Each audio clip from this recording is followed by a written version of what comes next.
So then the next question came from Tom Oakley on our Discord, which I think most of you, if not all of you guys, are members of to varying degrees. And he says, does extending higher attaining children towards greater depth act in opposition to our efforts to close the gap between pupils? Lisa, you okay if I throw it your way? The air quotes are doing a lot of work in that question, but there are a lot of contentious terms in what is a really provocative question. It is a provocative question, and I've been thinking about it. And I think what's interesting for me is that my gut reaction is no. My gut reaction is just to say no, Tom, and that's it, end of conversation.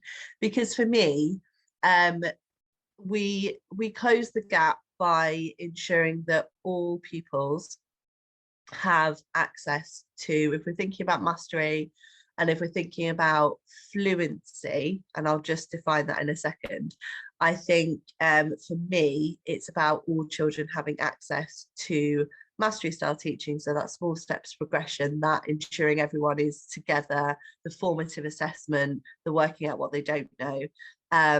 Then I think that is what will help close the gap. So for me, fluency, because I know that can be defined in lots of different ways. Fluency for me is around being able to, the way I put it is to interrogate a question. So to look at, say, an arithmetic question and really focus on it and think which of the strategies, if it's an addition question, which of my strategies is the best one and is the most efficient one for this particular question. And I think if we are promoting that with all of our learners, then that is what is going to close the gap. So the question talked about our higher attaining pupils and our stretch and challenge. And I think that's, for me, I don't think that's going to hinder widening the gap, because I think that those children will be offered depth within a concept. So I think it does again depend on how you're defining stretch and challenge and what you're doing with stretch and challenge. And I know that my colleagues on the panel, will understand the concept of stretch being about depth of a concept rather than bigger numbers or harder questions or whatever it might be. But I also know that we still, in the primary profession in particular, we still have a bit of a hang up there where teachers will think higher attaining pupils need bigger numbers or word problems or multi-step problems or whatever it is. So I don't think that offering depth within a concept to children that are more quickly grasping the basics is going to widen that gap, provided that we are doing all of the formative assessment stuff that Stuart mentioned to make sure that the majority of our students, 80% or whatever sort of target you're setting, are grasping those basics and getting that kind of fluency approach. But I'm happy to be questioned on that. It's it's a very loaded question. Having talked to Tom Oakley many times, I know how carefully he crafts such things. So the issue of greater depth, what is that in mathematics? I don't think anyone really truly actually knows what that is. In fact, I'd go as far as saying it doesn't even exist. You either understand the mathematical ideas and you can apply them in novel contexts, or you can't. The idea that there's kind of something else that's greater depth is, in my opinion, a little bit silly. However, going back to think about what Stuart said there, kind of like the mastery cycle, part of that mastery cycle is this idea of enrichment tasks. And so therefore, if you are applying the mastery cycle, you are making that decision that at some point, at some time, there will just be some tasks that only an X percentage of the students will ever see. Now, you could talk about then an equity issue, as whether is that fair? Because Mary Meyer, I know, talks about how the children in that who aren't in that kind of greater depth percentile, they crave and they want those kind of activities. And it might be the case that presenting them those types of activities might actually aid and support their learning. And you can pair them up, and you can do all kinds of, you know, pedagogical choices within the classroom that might actually help support those pupils as well. So it's a very difficult question to answer fully, but I would say that if I had to pick, I would say that it probably does go some way to widening that gap because of the cognitive processes that one must go through with those types of enrichment tasks. Because I'm imagining, whether deliberately or undeliberately, by providing them those tasks, you are bringing about things like method selection. There probably will be an element of interleaving, because you're going to see if they can apply it into a context perhaps that they've learned about previously. There's going to be that added retrieval practice element from those tasks that are only going to help strengthen that mathematical schema. So whilst I understand the reasons why you want to do that, because I say, as mathematics is a pretty, as far as I'm concerned, a pretty hierarchical subject. If you don't understand X, it's difficult for you to go on to the next element of it. But I think then there needs to come that pragmatic, you know, point of view where, you know, when we give children these kind of things, we probably are widening the gap.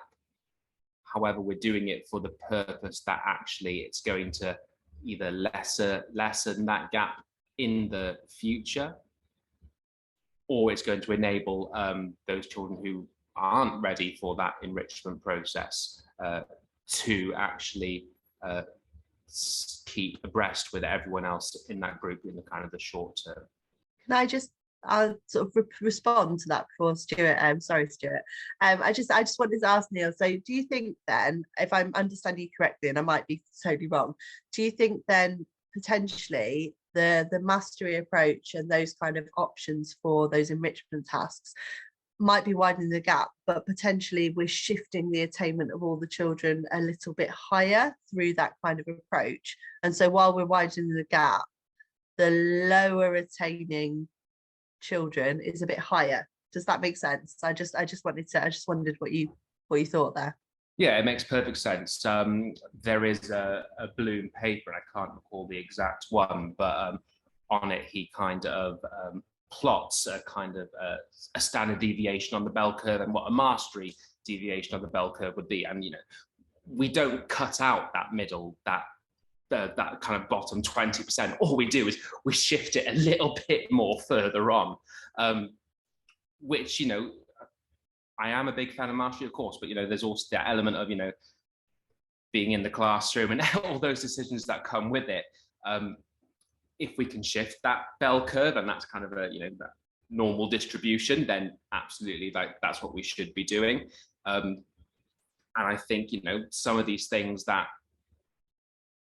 for what I would say is that if it was the same pupils always doing that enrichment, something is probably going wrong.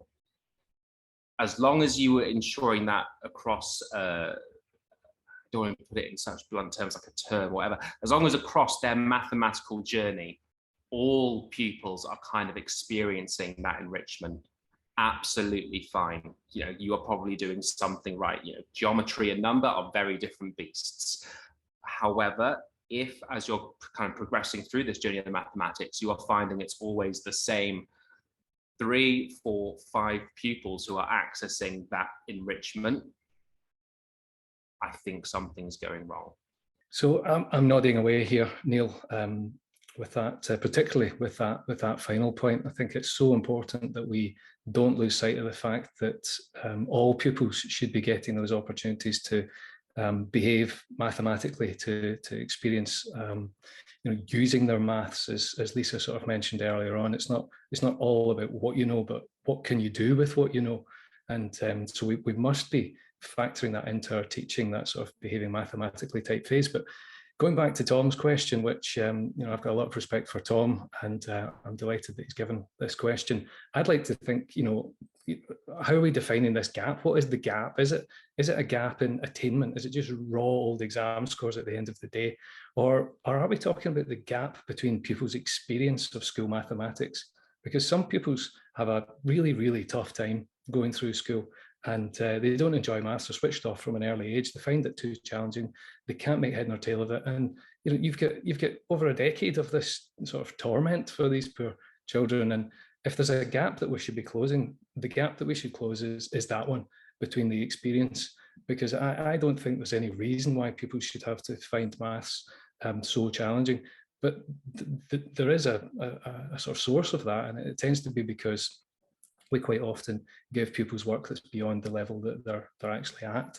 And I think it only gets amplified as we go through the years of schooling, because the gap, which is ultimately going to present itself as an attainment gap, when it comes to GCSE, for example, that gap is also causing groups of pupils to be sort of given work that's deemed to be appropriate for their age, when it's actually not appropriate for their mathematical development.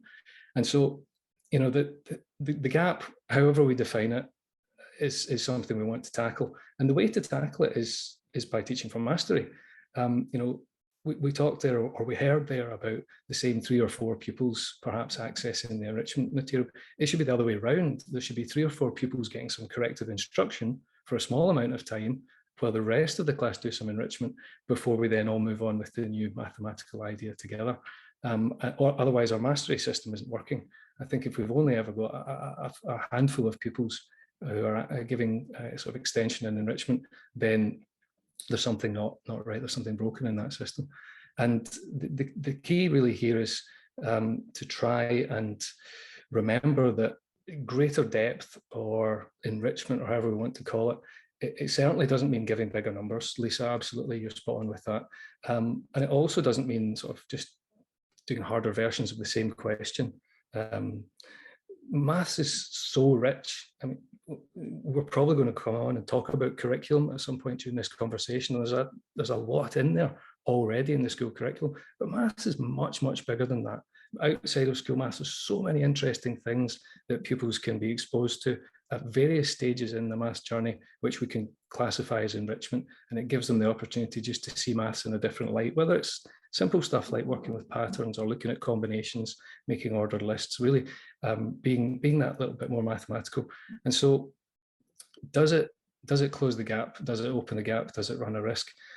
If the gap is an attainment gap, then teaching for mastery, which involves giving pupils enrichment material while we support others, in my opinion, is not going to widen that gap, because what we're doing by working with the pupils who need corrective instruction is we're working to close the gap. And that's the point of the whole system. And I don't think that the enrichment material are going to add so much that they're going to open and widen the attainment gap. Yes, there might be something in terms of the richness of the pupil's experience, but I would still rather have large bodies of pupils enjoying the maths journey and being supported and feeling part of the work that the class is doing than have them just be cut adrift and fall by the wayside. 2019, I think, was perhaps the last time we could look at exam results and sort of make some judgment calls. And I've been looking recently at GCSE results. I think grades 7, 8, and 9, so those are the top 3 grades. About 16% of pupils sitting at GCSEs get the 7, 8, or 9. So those are the pupils that are on a pretty good trajectory through school maths. Those are probably the ones in a mastery model where they'll do quite a bit of enrichment, I would imagine. But something like 23% of pupils that sat the GCSE in 2019 got either a U or a 1 or a 2. And that's a huge number who are not achieving in a qualification which I believe they could pass. And they could pass if they'd been on a mastery trajectory from primary school. That's the difference that we can make. And so if it comes to doing a little bit of enrichment work for some pupils whilst we support others, and the support results in them getting a 4 or a 5 for the GCSE at that stage, then we've won a watch, we've done the right thing. And I think that's probably my response to Tom.